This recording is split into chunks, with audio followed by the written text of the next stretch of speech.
Hello guys and welcome to the YouTube channel of Wings A Udan.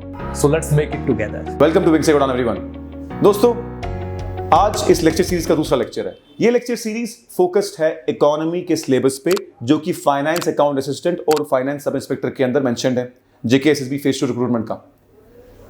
Last time हमने lecture में basic concepts of economics शुरू किया था। Demand की बात की थी, डिमांड की डेफिनेशन क्या होती है, डिमांड किन चीजों पर डिपेंडेंट है और डिमांड कर्व कब कैसे शिफ्ट करती है, इस बारे में हमने बात की थी। थोड़ा क्विकली रिवीजन कर लेते हैं कि हमने बात की थी कि law of demand says quantity is inversely proportional to its price. यानी लॉ ऑफ डिमांड कहता है किसी भी चीज की डिमांड कितनी ज्यादा होगी, कितनी क्वांटिटी डिमांड की जाएगी, वो उसकी प्राइस पे डिपेंड करेगा। जितना ज्यादा प्राइस होगा उतनी कम क्वांटिटी डिमांडेड होगी, जितना कम प्राइस होगा उतनी ज्यादा क्वांटिटी डिमांडेड होगी। और हमने इस किस्म के कुछ ग्राफ किए थे। वहां पर हमने कहा था कि अगर हम ग्राफ ड्रॉ करें तो हम देखेंगे कि कुछ इस किस्म का ग्राफ बनना चाहिए लॉ ऑफ डिमांड का। यानी एक पर्टिकुलर प्राइस पे, ये प्राइस है, this is price, this is price and this is quantity demanded. और एक पर्टिकुलर प्राइस, लेट अस से हम बात कर रहे हैं एक पेन की, 10 रुपए के पेन की कुछ इतनी डिमांड है। लेट अस से 10 रुपए पे आप एक खरीदते हो। और अगर हम बात करें हायर प्राइसेस की तो क्या फर्क पड़ेगा। हायर प्राइसेस पे आप देखेंगे क्वांटिटी डिमांडेड विल डिक्रीज। पहले इधर थी, अब इधर आ गई। सिमिलरली अगर हम बात करें लोअर प्राइसेस पे, लोअर प्राइसेस पे आप देखेंगे क्वांटिटी डिमांडेड इज हायर। इतनी प्राइस पे इतनी क्वांटिटी डिमांड की जा रही है, तो इस केस में क्वांटिटी डिमांडेड इंक्रीज। यानी इस प्राइस पे quantity demanded was 1, higher price पे quantity demanded was less, lower prices पे क्वांटिटी डिमांडेड वाज हायर। और हमने यहीं पर लास्ट लेक्चर में ये भी बात की थी कि ये लॉ तब वैलिड है provided other factor remain constant. और वो फैक्टर्स हमने वहां डिस्कस किए थे जिनको हम non price determinants of demand भी कहते हैं। उसके बाद हमने प्राइस को कांस्टेंट कर दिया और हमने डिटर्मिनेंट्स ऑफ डिमांड को चेंज किया। वहां पर हमने कहा कोई भी रीजन जिसकी वजह से प्राइस ना चेंज हो, उसके बावजूद भी क्वांटिटी इंक्रीज हो जाए, उस केस में हम कहते हैं कि there is a demand shift in the market. For example हमने कहा, हम ऑब्जर्व करते हैं इस पॉइंट को, इस पॉइंट को ऑब्जर्व करते हैं। देखिए अब ये कर्व मानते हैं हम मार्केट में सेट की हुई थी, ये कर्व थी। और नॉर्मली हम बात करते हैं जब प्राइस इंक्रीज होगी तभी डिमांड डिक्रीज होगी, जब प्राइस डिक्रीज होगी तभी डिमांड इंक्रीज होगी। लेकिन हम मानते हैं प्राइस कांस्टेंट है भाई। हम कोई एक डिटर्मिनेंट ऑफ डिमांड या फिर non price determinant of demand को चेंज करते हैं। फॉर एग्जांपल मैं कहता हूं this demand curve shows my demand for this jacket. अब नॉर्मली लेट अस से मैं साल में एक जैकेट खरीदता हूं अपने इनकम के हिसाब से, लेकिन अचानक मेरी प्रमोशन हो जाती है और मेरी इनकम बढ़ जाती है। और इनकम के बढ़ने की वजह से अब मेरी demand for this kind of jacket और this brand of jacket will increase. क्यों? क्योंकि अब मेरे इनकम लेवल बढ़ गया, मैं ज्यादा एफर्ट कर सकता हूं। तो फॉर माय डिमांड पहले ये थी, अब वो राइट शिफ्ट कर गई। एट द सेम प्राइस पहले डिमांड इतनी थी, लेट अस से मैं एक जैकेट लेता था, अब मैं इसी प्राइस पे 2 जैकेट अफोर्ड कर सकता हूं।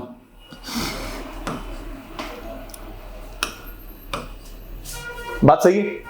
ऐसे ही कुछ चीजें हमने पढ़ी थी पिछले वाले लेक्चर में। जिन लोगों ने वो लेक्चर नहीं देखा पहले वो देख लीजिए, उसके बाद इस लेक्चर पे आइएगा। आज हम बात करने वाले हैं सप्लाई की।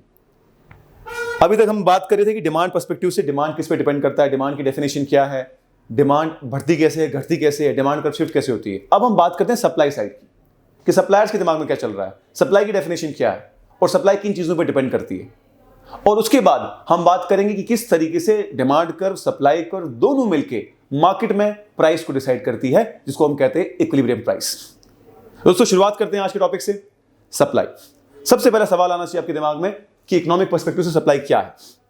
जैसे हमने बात की थी, demand is the willingness and ability of a consumer two by a product at a particular price at a particular time.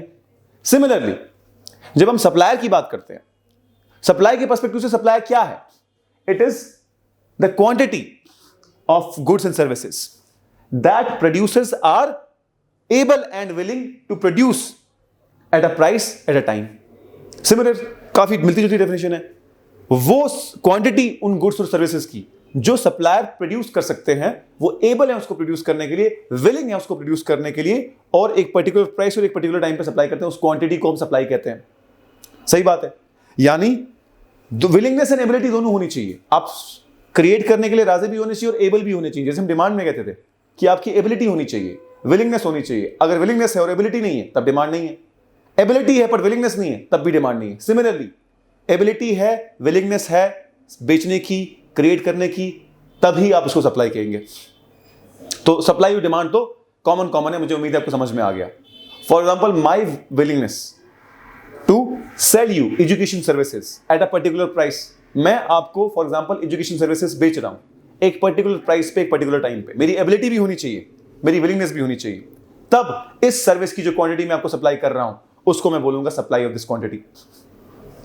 और सप्लाई प्राइस पे तो डिपेंड करेगा, इसमें कोई शक नहीं है। जैसे कि हम बोलते थे डिमांड भी प्राइस पे डिपेंड करेगा, पर सप्लाई प्राइस के अलावा और किन किन चीजों पे डिपेंड करेगा। जैसे हमने बात की थी डिमांड में कि डिमांड डिपेंड करता है इनकम पे, डिमांड डिपेंड करता है प्राइस पे, डिमांड डिपेंड करता है प्राइस ऑफ रिलेटेड गुड्स पे, सब्स्टिट्यूट पे, कॉम्प्लीमेंट पे। सिमिलरली सप्लाई किन फैक्टर्स पे डिपेंडेंट होगा? डिटर्मिनेंट्स ऑफ सप्लाई क्या है, क्या चीजें डिटरमाइन करती हैं कि किसी चीज की सप्लाई मार्केट में कितनी होगी, उस बारे में बात करते हैं पहले, फिर हम लॉ ऑफ सप्लाई पे आएंगे। दोस्तों, ये है डिटर्मिनेंट्स ऑफ सप्लाई। सबसे पहला ऑब्वियस ही बात है, प्राइस। किसी भी चीज को आप कितना बेचना चाहोगे या क्यों बेचना चाहोगे, वो डिपेंड करेगा उसकी प्राइस पे। मैं एक बिजनेसमैन हूं, मैं सोचता हूं कि मैं किस चीज में इन्वेस्ट करूं, मैं क्या बेचूं जिसमें मुझे प्रॉफिट मिले, किस चीज में मुझे ज्यादा प्राइस मिल रही है आजकल, कौन सी चीज ज्यादा बिक रही है, वही सप्लाई करेंगे आप। पहले आप सोच रहे थे डिमांड में from a consumer point of view, खरीदने वाले के पर्सपेक्टिव से। अब सोचिए आप बेचने वाले के पर्सपेक्टिव से, वो क्या सोचेगा, उसके लिए क्या चीजें मैटर करती हैं सप्लाई करने के लिए। फॉर एग्जाम्पल, मैं सोचता हूं एक्सक्यूज मी कि मैं कोरोना में जनाबे आली मास्क में इन्वेस्ट करूंगा, क्योंकि मास्क की बड़ी डिमांड है, सैनिटाइजर की बड़ी डिमांड है, तो मैं मास्क क्रिएट करना चाहता हूं। तो मैं सोचूंगा मास्क का प्राइस कितना मिल रहा है। फॉर एग्जाम्पल, मैं बोलता हूं मैं अच्छी क्वालिटी का मास्क बनाऊं अगर, तो लोग कितना खरीदने के लिए तैयार है, कितना देने के लिए तैयार है। कोई बोलेगा 30 रुपये, कोई बोलेगा 40 रुपये, तो इंसान सोचेगा हाँ ये प्रॉफिटेबल है। तो प्राइस कितनी मिल रही है मुझे जो चीज में सप्लाई करने वाला हूं, उस पर तो मैटर करेगा ही करेगा सप्लाई कितनी होने वाली है। बात सही है। कितना मास्क सप्लाई करूं, कौन सी प्रोडक्ट बनाऊं, कौन सी चीज की मार्केट में डिमांड है और किस चीज में प्रॉफिट ज्यादा है। तो ऑब्वियस ही बात है, जो भी चीज आप सप्लाई करने वाले हो उसकी मार्केट में प्राइस कितनी मिलने वाली है आपको, वो डिपेंड करेगी। तो सबसे पहले डिटरमिनेंट ऑफ डिमांड क्या हो जाएगा, जिस कमोडिटी की बात चल रही है उसमें आपको कितना प्राइस मिल रहा है।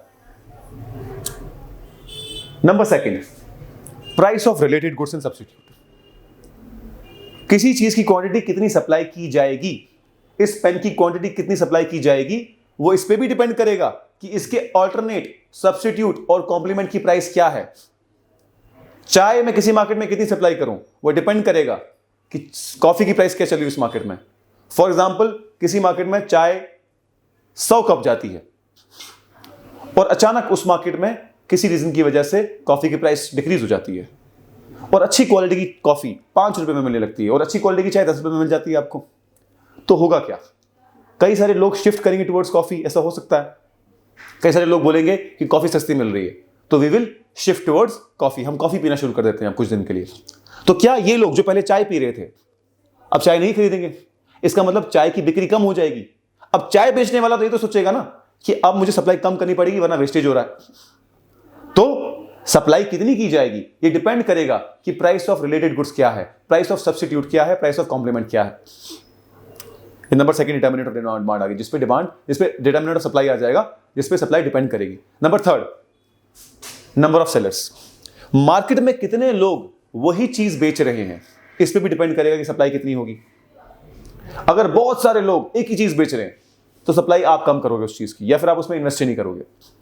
अगर बहुत कम लोग कोई चीज बेच रहे हैं तो आप सप्लाई बहुत ज्यादा करोगे उस चीज की। बात सही है ना। किसी भी मार्केट में कोई चीज बहुत रेयरली जो मिलती है, तो अगर सिंगल बंदा उसके लिए बेच रहा है तो उसको चाहेगा वो मैं जितना ज्यादा हो सके उतना सप्लाई करूं, क्योंकि उसकी डिमांड बहुत ज्यादा होगी उस मार्केट में।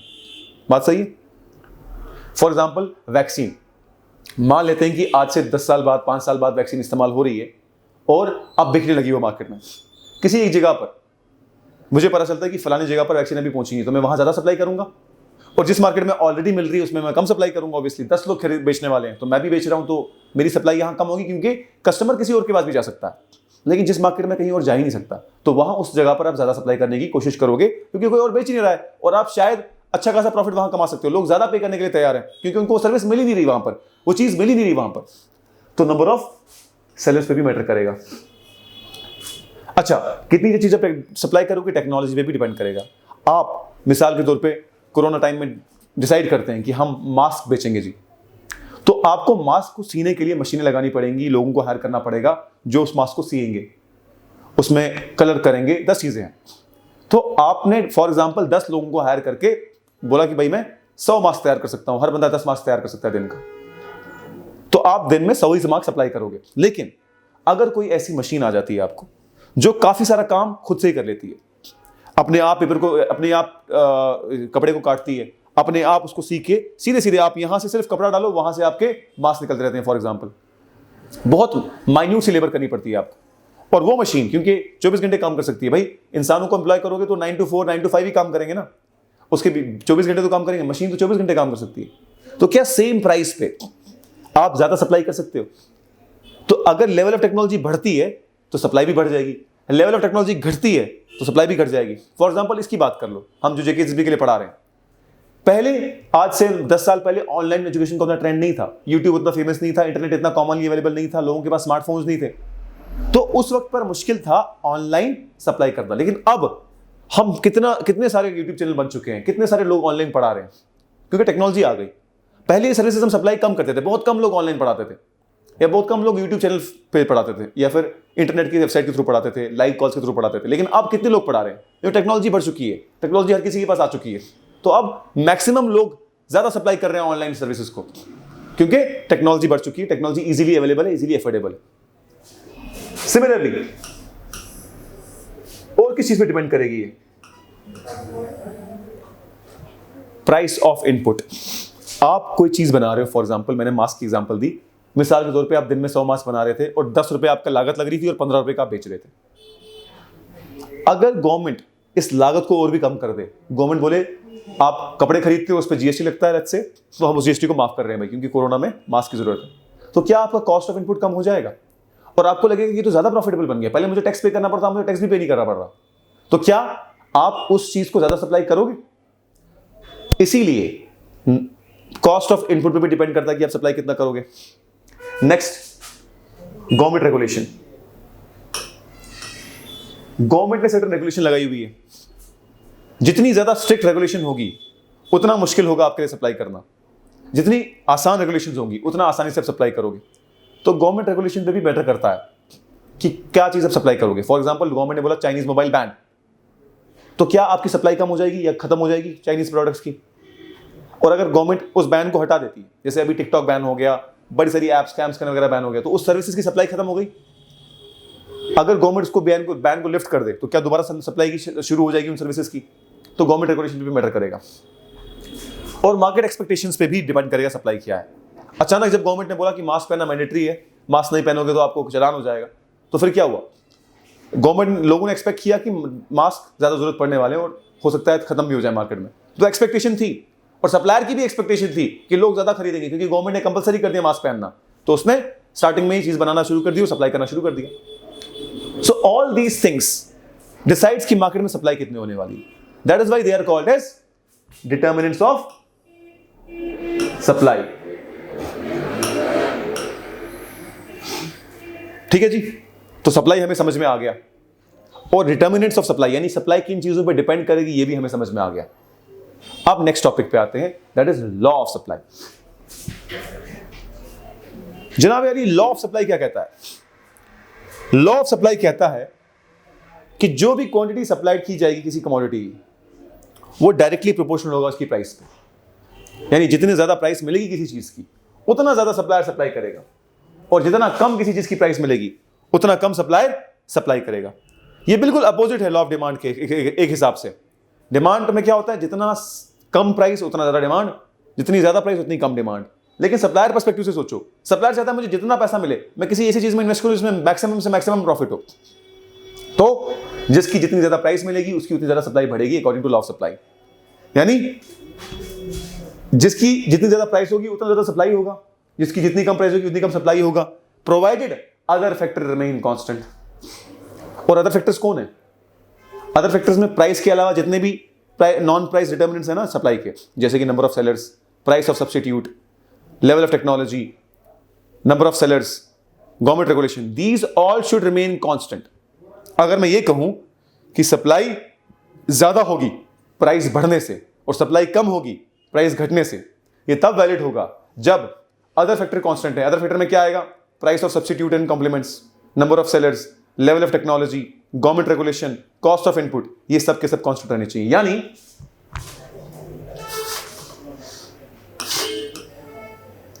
यहां ये सारे के सारे फैक्टर्स कांस्टेंट रहने चाहिए, तब कहीं जाके सप्लाई होल्ड करेगा।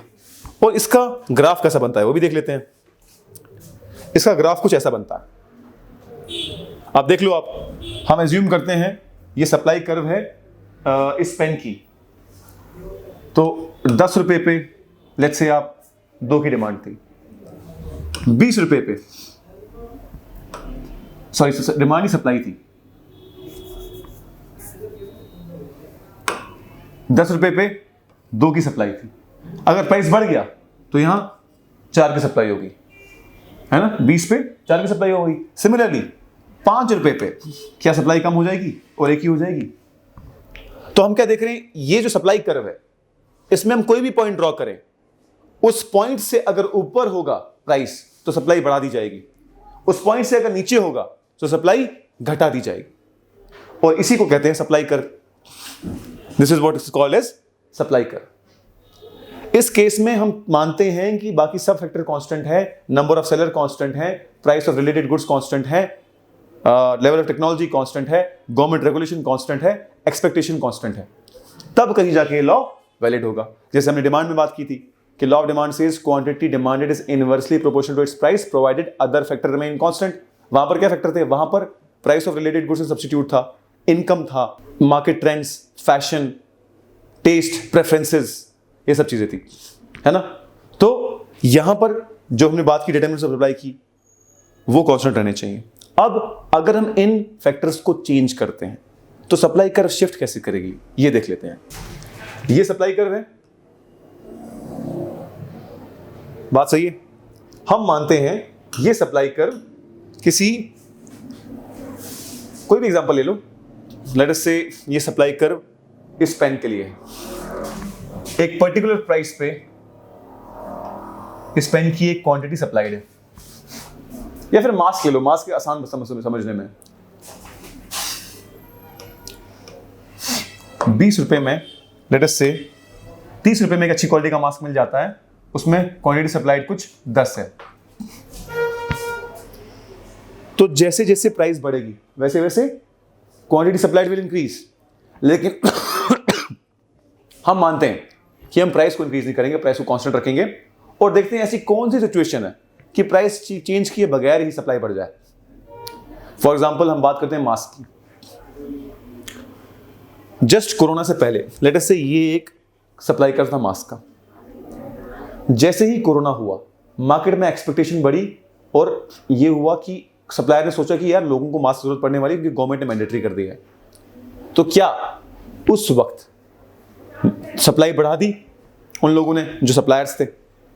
प्राइस बाद में बढ़ा बेशक, लेकिन आप उस वक्त पे सोचो जिस वक्त पे सप्लायर ने सोचा कि आने वाले टाइम में मास्क लेने वाले हैं लोग बहुत ज्यादा क्योंकि गवर्नमेंट ने रेगुलेशन लगा रखी है। तो क्या उस वक्त पे लोग ये सोच रहे थे कि आने वाले टाइम में कोरोना है और गवर्नमेंट ने रेगुलेशन लगानी, तो सप्लायर ने, तो क्या उस वक्त पे सप्लायर ने सोचा कि डिमांड आने वाली तो उन्हें सप्लाई को बढ़ाने की कोशिश की बिना प्राइस को बढ़ाए? तो क्या हम ये कह सकते हैं कि सप्लाई कर राइट शिफ्ट हो जाएगी? क्यों राइट शिफ्ट हुई? क्योंकि एक्सपेक्टेशन थी डिमांड मार्केट में कि ज्यादा डिमांड आने वाली है किसकी? मास्क की। और अब जैसे ही कोरोना खत्म हो गया, सबको वैक्सीन लगी, तो कितने लोग मास्क पहनेंगे? तो क्या मास्क की डिमांड कम होने वाली है? और एक्सपेक्टेशन क्या होने वाली है कम, तो सप्लायर्स क्या सोचेंगे कि सप्लाई को कम कर दो। तो क्या कर्व लेफ्ट शिफ्ट करेगी?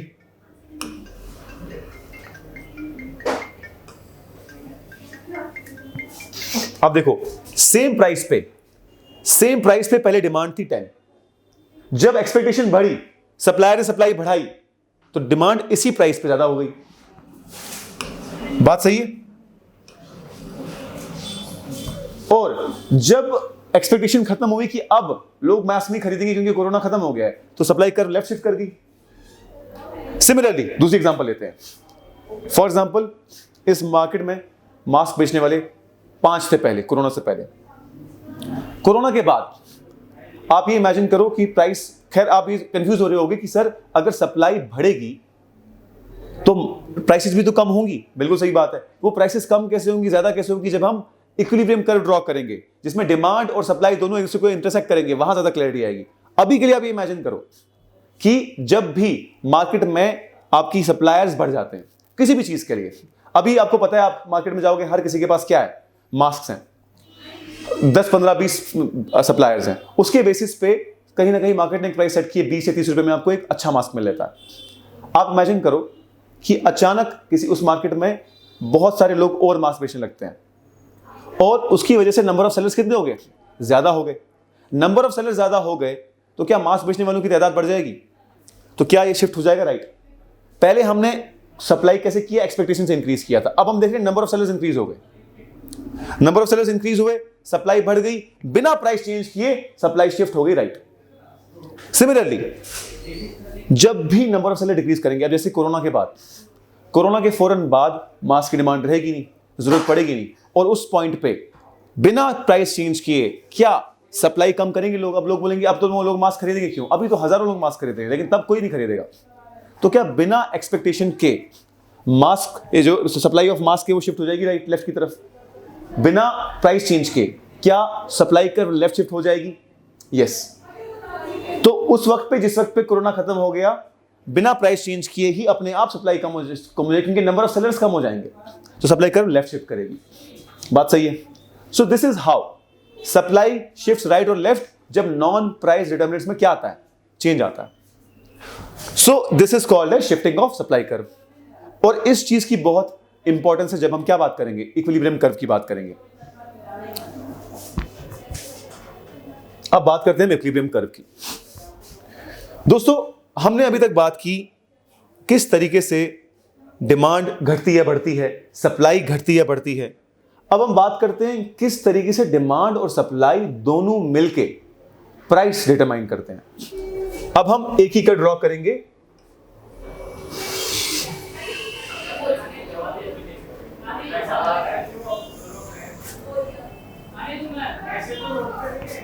ये डिमांड कर्व है, बात सही है, और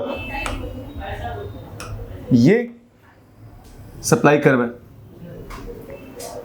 हमने डिमांड अलग से पढ़ लिया, सप्लाई अलग से पढ़ लिया। अब दोनों को एक साथ पढ़ते हैं कि दोनों मिलके किसी भी चीज की प्राइस कैसे डिटरमाइन करते हैं। जब हमने डिमांड और सप्लाई कर्व किसी भी एक कमोडिटी के लिए साथ में ड्रॉ किया, तो हमें पता चला कि एक ऐसा पॉइंट है जहां ये दोनों इंटरसेक्ट करते हैं, और इस पॉइंट को हम कहेंगे पीई।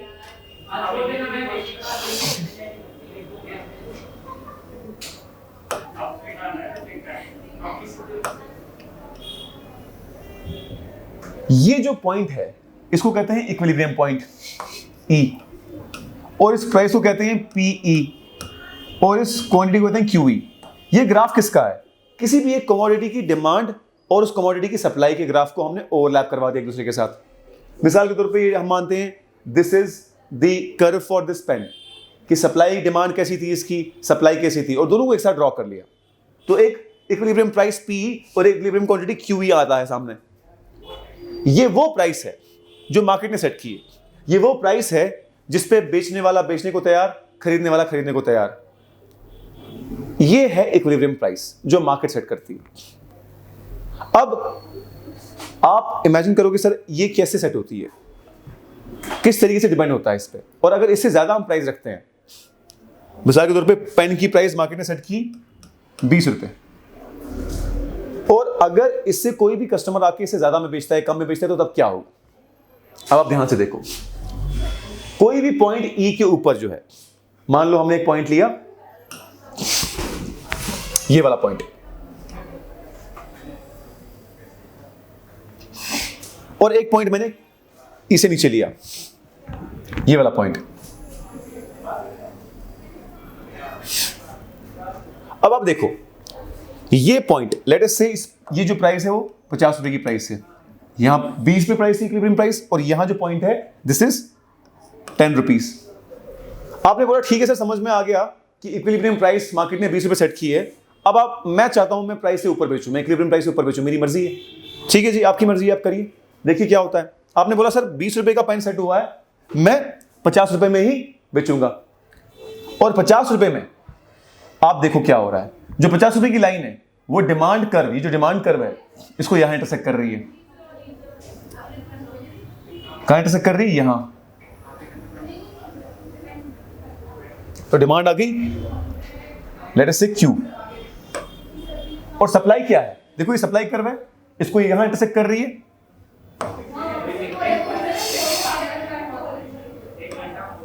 इसको हम बोलते हैं क्यू डैश। अब ध्यान से देखो, जो क्वांटिटी डिमांडेड है इस वक्त वो क्यू है, और क्वांटिटी सप्लाइड क्या है? Q dash. यानी सप्लाई ज्यादा है और डिमांड कम है। देखो ना, Q dash is greater than Q, तो क्या सप्लाई ज्यादा है डिमांड से? बिल्कुल ज्यादा है। अब जब भी सप्लाई ज्यादा है और डिमांड है ही नहीं उस चीज की, तो वो चीज बिकेगी नहीं मार्केट में उतनी। मान लो 50 की आपने सप्लाई की, 5 लोग खरीदने वाले हैं, तो 45 तो रह गया। 50 पेन आपने सप्लाई किए इस प्राइस पे, 50 रुपए के प्राइस पे, और 5 तो बिक गए, 45 रह गए। अब ये जो बेचने वाले सोचेगा यार मुसीबत ले ली मैंने, इससे अच्छा मैं इसका सस्ता प्राइस कर देता हूं और जल्दी जल्दी निकालता हूं, माल को खरीद ही नहीं रहा है। तो क्या सप्लायर फोर्स हो जाएगा अपनी प्राइस को नीचे लाने के लिए? बिल्कुल, क्योंकि कोई खरीद ही नहीं रहा है। तो अपने आप वो प्राइस को डाउन करेगा और इक्विलिब्रियम पॉइंट की तरफ आने की कोशिश करेगा। अब इस पॉइंट को देखो आप, ये जो पॉइंट है यहां पर देखो कहां इंटरसेक्ट कर रहा है, यहां, ये सप्लाई कर्व को यहां इंटरसेक्ट कर रहा है, सप्लाई कर्व है, और ये 10 रुपए का पॉइंट जो है वो डिमांड कर्व को यहां इंटरसेक्ट कर रहा है। हम इसको मानते हैं Q1 एंड Q1 डैश। अब देखो आप, डिमांड ज्यादा है, Q1 डैश की डिमांड है, और सप्लाई कम है Q1, यानी डिमांड ज्यादा सप्लाई कम है। अब जब किसी चीज की डिमांड ज्यादा होती है और सब बेचने वाले कम लोग हैं, तो क्या जो कम लोग बेचने वाले हैं अपनी प्राइस को बढ़ाएंगे? कहेंगे भाई बस बहुत से खरीदने वाले हैं, आपको नहीं खरीदना किसी और के पास जाओ, कोई है ही नहीं बेचने वाला। तो क्या जो आप सप्लायर है वो प्राइस बढ़ाएगा? बिल्कुल बढ़ाएगा, और इस सिचुएशन में वो अपनी प्राइस को बढ़ाने की कोशिश करेगा। यानी अगर आप किसी भी प्रोडक्ट के लिए इक्विलिब्रियम कर्व बनाते हो, उस केस में आप प्राइस चाहे कोई भी रखो, मार्केट आपको फोर्स करेगा कि आप इक्विलिब्रियम पॉइंट की तरफ ही आओ। इस जो यहां पर पॉइंट है, इस पॉइंट ई के ऊपर जो भी पॉइंट है, इसको कहते हैं हम एक्सेस सप्लाई सिचुएशन।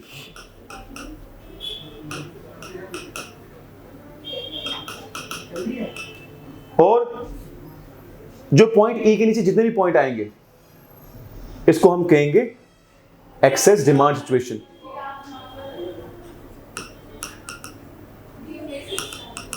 तो दोस्तों हमने डिमांड भी पढ़ लिया, सप्लाई भी पढ़ ली।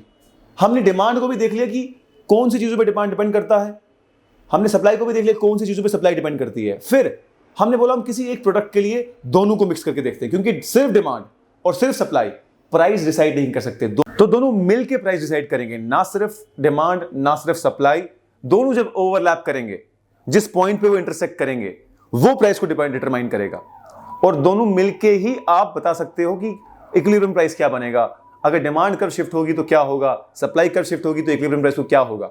सो ये चीजें हम आगे फिर से डिस्कस करेंगे अगले लेक्चर में, जिसमें हम इक्विलिब्रियम कर्व में पहले डिमांड कर्व को लेफ्ट राइट शिफ्ट करेंगे, फिर सप्लाई कर्व को लेफ्ट राइट शिफ्ट करेंगे। So guys, hopefully this lecture was beneficial to you. We'll come back with more such interesting lectures. Keep watching, keep sharing, keep liking. Thank you so much.